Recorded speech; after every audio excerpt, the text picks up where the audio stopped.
మునుపటి భాగంలో ప్రెసిడెంట్ కనిపించకపోవడంతో తన భార్య చాలా కంగారు పడుతూ తన కొడుకు రవికి ఎలాగైనా తన తండ్రిని కనిపెట్టమని చాలా బాధపడుతూ ఏడుస్తూ ఉంది. అది గమనించిన రవి తన తల్లికి ధైర్యం చెప్పి ఎలాగైనా సరే తండ్రిని తీసుకుని వస్తానని తన తల్లికి మాట ఇచ్చాడు. కానీ రవి తన మనసులో చాలా బాధపడుతూ ఉన్నాడు. తన తండ్రి కనిపించకుండా పోయి వారం రోజులైంది, కానీ ఇంతవరకు అతని జాడ కనిపించలేదు. ఇక ఈ రవి ఎస్ఐ రంజిత్కు ఫోన్ చేశాడు. రిపీట్, సిఐ రంజిత్కు ఫోన్ చేశాడు. సిఐ రంజిత్తో ఈ యొక్క రవి ఇలా అంటూ ఉన్నాడు.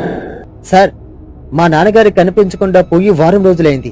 నేను వారం క్రితమే మీకు వచ్చి కంప్లైంట్ రాసి ఇచ్చాను, కానీ ఇంతవరకు మీరు ఎటువంటి యాక్షన్ కూడా తీసుకోలేదు. నేను నా విధాల చాలా ప్రయత్నం చేస్తూ ఉన్నాను. మీరు కూడా కాస్త గట్టిగా ఎంక్వైరీ చేస్తే మంచిదని అనుకుంటున్నాను. దయచేసి మాకు ఈ సహాయం చేసి పెట్టండి అని ఈ యొక్క రవి సిఐ రంజిత్ తో చెప్పాడు. ఆ రంజిత్ వెంటనే తన పక్కన ఉన్న ఎస్ఐలతో ఇలా అంటూ ఉన్నాడు. ఇక చూడండి, మీరందరూ అసలు ఆ ఊరికి వెళ్లి అక్కడ ఏం జరుగుతుందో పూర్తిగా తెలుసుకోండి, వెళ్ళండి అని ఆర్డర్ పాస్ చేశాడు. ఎస్ఐ శ్యామ్ తన టీంను తీసుకుని ఊళ్ళోనికి వెళ్ళాడు. అక్కడ అంతా ఎంక్వైరీ చేయడం మొదలుపెట్టాడు. అయినా శ్యామ్కి ఎటువంటి ఆధారం దొరకపోవడంతో చాలా రాత్రులు అక్కడే గడపవలసి వచ్చింది. గ్రామస్తులు ఎంక్వైరీ చేస్తూ ఉన్నవాడు, అయినా ఎటువంటి ఫలితం లేదు. ఇలా 3 రోజులు గడిచిపోయాయి. ఇక ఆ ఎస్ఐ శ్యామ్ చేసేదేమీ లేక తన టీముతో వెనక్కి వెళ్లిపోయాడు. ఈ పోలీసులు వచ్చి ఊర్లో ఎంక్వైరీ చేయడం, ఊరు అంతా పోలీసులు తిరగడంతో ఈ విశాచికి అనుమానం వచ్చింది. అది ఎంతా గమనించి విశాచి ఇలా అనుకుంటూ ఉన్నాడు. వీళ్ళు ఎంక్వైరీ చేయడం చూస్తూ ఉంటే ఇది ఏదో నన్ను పట్టుకోవడానికే ప్రయత్నిస్తున్నట్టు ఉన్నారు. ఇలా రోజు వీళ్ళు తిరుగుతూ ఉంటే నా క్షుద్ర పూజలు చేయడం వీలు కాదు. ఇక్కడ మన క్షుద్ర పూజలు ఇక్కడ చేయడం మానుకొని నా గృహలో చేసుకోవడం మంచిది అని చెప్పి ఈ విశాచి ఆ రోజు నుంచి తన గృహలోనే క్షుద్ర పూజలు మొదలు పెట్టాడు. ఇలా ఒకరోజు పిచ్చివాడిగా మారిపోయిన రామయ్య ఊర్లో తిరుగుతూ ఉన్నాడు. ఇంతలో ఆ రామయ్యకి ఎదురుగా రవి కనిపించాడు. రవిని చూడగానే ఈ రామయ్య మామూలు మనుషుల అతనితో మాట్లాడుతూ ఉన్నాడు. అయ్యా అయ్యా, మీ నాన్నగారిని ఎవరెత్తుకుపోయారో నాకు తెలుసు, మీ నాన్నగారు ఎక్కడ ఉన్నారో కూడా నాకు తెలుసు అని దగ్గరికి వచ్చాడు ఈ రామయ్య. ఇంతకు ముందు ఆ రామయ్య మాటలు నమ్మని ఈ రవి ఒక్కసారిగా అతని మాటల్లో ఏదో నిజం ఉందని గ్రహించాడు. వెంటనే రవి రామయ్యతో ఇలా అంటూ ఉన్నాడు. అరే రామయ్య, అసలు నువ్వు చెప్పేది నిజమేనా? ఎప్పుడు చూసావు? అసలు ఎక్కడ చూసావు? చెప్పు రామయ్య, నీకు తెలిస్తే కాస్త చెప్పు అని ఈ రవి రామయ్యని అడిగాడు. వెంటనే రామయ్య ఇలా అంటూ ఉన్నాడు. అయ్యా అయ్యగారు, మీకు చెప్పడం కుదరదు గాని నాతో వస్తే మీకు చూపిస్తానయ్యా. ఖచ్చితంగా మీ నాన్నగారు అక్కడే ఉంటారు, నాకు అనుమానంగా ఉంది. నాతో రెండయ్యా, తీసుకుని వెళ్తాను. రామయ్య తన వెంట రవిని తీసుకుని నేరుగా ఊరి చివర ఉన్న శ్మశానం వద్దకు తీసుకుని వెళ్ళాడు. అదే సమయంలో ఈ విశాచి అక్కడి నుంచి వెళ్తూ ఉన్నాడు. వీళ్ళిద్దరిని చూసి ఈ విశాచి ఇక్కడ ఏదో జరుగుతుందని గమనించాడు. వెంటనే ఒక పన్నాగం పని ఒక చెట్టు చాటును దాక్కుని ఎంతా చూస్తూ ఉన్నాడు. అప్పుడు రామయ్య రవితో ఇలా అంటూ ఉన్నాడు. అయ్యా అయ్యా, నేను చెప్పేది మీరు ఎవరో నమ్మటం గాని నేను ఇక్కడే ఈ శ్మశానంలోనే ఎవరో క్షుద్ర పూజలు చేయడం చూశానయ్యా. వాడి మీద నాకు అనుమానంగా వచ్చి ఆ రోజు మీకు చెప్పాను, కానీ మీరు కూడా నమ్మలేదు, ఊర్లో వాళ్ళు కూడా ఎవరు నమ్మలేదు, ఆఖరికి నా భార్య కూడా నమ్మలేదయ్యా. అయ్యా, వాడు ఇక్కడే క్షుద్ర పూజలు చేశాడయ్యా. వాడి మీద నాకెందుకు అనుమానంగా ఉంది. ఆ విషయం ఎవరికి చెప్పినా నన్ను పట్టించుకోలేదు. అందువల్ల నన్ను పిచ్చి వాళ్ళలో తిరుగుతూ ఉన్నానయ్యా. మీరైనా నా మాట వినండి అయ్యా అని చాలా బాధతో రామయ్య చెప్పాడు రవికి. ఆ మాటలు విన్న రవి ఇలా అంటూ ఉన్నాడు. అవునా రామయ్య, నువ్వు చెప్పేది నిజమా? అరేరే, ఎంత పని జరిగింది. నువ్వు చెప్పింది నిజంగా నమ్మలేకపోయాను, కానీ ఇప్పుడు నిజంగా నమ్ముతున్నాను రామయ్య. సరే, ఈ రోజు రాత్రి ఇక్కడే శ్మశానంలో ఎదురు చూస్తూ ఉంటాను. వాడు ఎవరైనా సరే వాడిని నేను పట్టుకుంటాను రామయ్య అని ఈ రవి రామయ్యతో చెప్పడం అంతా ఈ విశాచి విన్నాడు. తన మనసులో ఇలా అనుకుంటూ ఉన్నాడు. నన్ను పట్టుకుంటావా? సరే సరే, మీరు చేయవలసిన పని మీరు చెయ్యండి, నేను చేయవలసిన పని నేను చేస్తాను అని చెప్పి అక్కడి నుంచి అదృశ్యమైపోయాడు.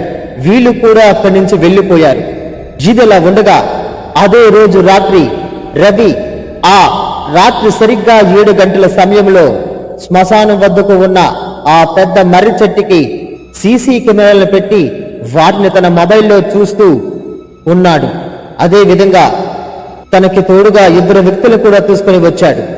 ఇది ఎంతా గమనిస్తూ విశాచి జిలా అనుకుంటూ ఉన్నాడు. వీడు ఉంటే నా క్షుద్ర పూజలు జరిగేలా చేయడం లేదు. వీడికి ఎలాగైనా బుద్ధి చెప్పాలి. నా మంత్రశక్తి ఏంటో వీడికి చూపిస్తాను అని చెప్పి ఆ విశాచి తన మంత్రశక్తితోటి రవి వాళ్ళ అమ్మని ఆ ప్రదేశానికి వచ్చేలా చేశాడు. అంతేకాదు తన తల్లి అక్కడ క్షుద్ర పూజలు చేసే విధంగా తనని ఒక భస్మీకరణ యంత్రంలో కూర్చోబెట్టాడు. ఇది ఎంత సీసీ కెమెరాల్లో రవికి కనబడేసరికి దీనంతటికి కారణం తన తల్లి అని తెలుసుకుని ఏం చెయ్యాలో అర్థం కాలేదు. తన మనసులో ఇలా అనుకుంటూ ఉన్నాడు, అరే అమ్మ ఇంటి శ్మశానంలో ఏదో పూజలు చేస్తూ ఉంది. అరే ఇదంతటికీ కారణం మా అమ్మేనా? అయ్యో అమ్మ ఇప్పుడు ఏం చేస్తుంది నాకు అర్థం కావటం లేదు అని చాలా ఆలోచిస్తూ ఉన్నాడు రవి. ఇంతలో క్షుద్ర పూజలు చేస్తూ ఉన్న రవి వాళ్ళ అమ్మ అక్కడికక్కడే కళ్ళు తిరిగి పడిపోయింది. రవి కొందరు సహాయంతో వాళ్ళ అమ్మని ఇంటికి తీసుకుని వెళ్ళాడు. మరుసటి రోజు తెల్లవారుజామున వాళ్ళ అమ్మని నిలదీసి ఇలా అడుగుతూ ఉన్నాడు, అమ్మా నిన్న నువ్వు రాత్రి ఆ టైంలో అక్కడ ఏం చేస్తున్నావు? నాకు అసలు అర్థం కావటం లేదు. నువ్వు ఇదంతా తెలిసి చేస్తున్నావో తెలియక చేస్తున్నావో నాకు అసలు పని చేయడం లేదు. నిజం చెప్పమ్మా, అసలు ఏం జరుగుతుంది అని రవి వాళ్ళ అమ్మని అడిగాడు. ఆ మాటలు ఉన్న రవి తల్లి ఇలా అంటూ ఉంది, అరే బాబు నేనేం చేశాన్రా, నీకోసం ఎదురు చూసి 10 గంటలకే లైట్లని ఆఫ్ చేసుకుని పడుకున్నాడ్రా. తర్వాత ఏం జరిగిందో నాకు తెలియదు. ఏం జరిగిందిరా? మీ నాన్నగారికి ఏమన్నా ఆపద జరిగిందా? చెప్పు నాయనా చెప్పు, అసలు ఏం జరిగింది అని చాలా బాధతో అడుగుతూ ఉంది రవి వాళ్ళ తల్లి. ఆ మాటలో ఉన్న రవి ఇలా అంటూ ఉన్నాడు, అరే అమ్మా అవునా, అయితే అంతకు ముందు నువ్వు ఎక్కడికి వెళ్ళావో నీకు గుర్తుందా? అంటే నా కోసం ఎదురు చూస్తున్నావని చెప్పావు కదా, అప్పుడు నువ్వు బయటకు వచ్చి ఏమైనా చేశావా అని వాళ్ళ అమ్మని అడిగాడు. ఆ మాటలు విన్న రవి తల్లి ఇలా అంటూ ఉంది, అవును బాబు అవును, అది నీకెలా తెలుసు? నీ కోసం ఎదురు చూస్తున్న సమయంలో ఈ ఇంటికి ఒక అడుక్కునేవాడు వచ్చాడు. అతన్ని మిగిలిన భోజనం పెడదామని చెప్పి ఉండమని చెప్పాను. లోపలికి వెళ్లి వచ్చి అతనికి భోజనం పెట్టాను అంతే అని రవి తల్లి రవితో చెప్పింది. అది ఎంత విన్న రవి జరిగిందంతా గమనించి వెంటనే వాళ్ళ ఫ్రెండ్ అశోక్కి కాల్ చేశాడు. అరే అశోక్, నేనురా రవిని. నేను ఒక చిన్న ప్రాబ్లంలో ఉన్నానురా. మా నాన్నగారు వారం రోజుల నుంచి కనపడడం లేదు. ఈ విషయం మొత్తం ఊరంతా తెలిసింది. ఎంత ప్రయత్నించినా మా నాన్నగారి జాడ మాత్రం కనిపించడం లేదు.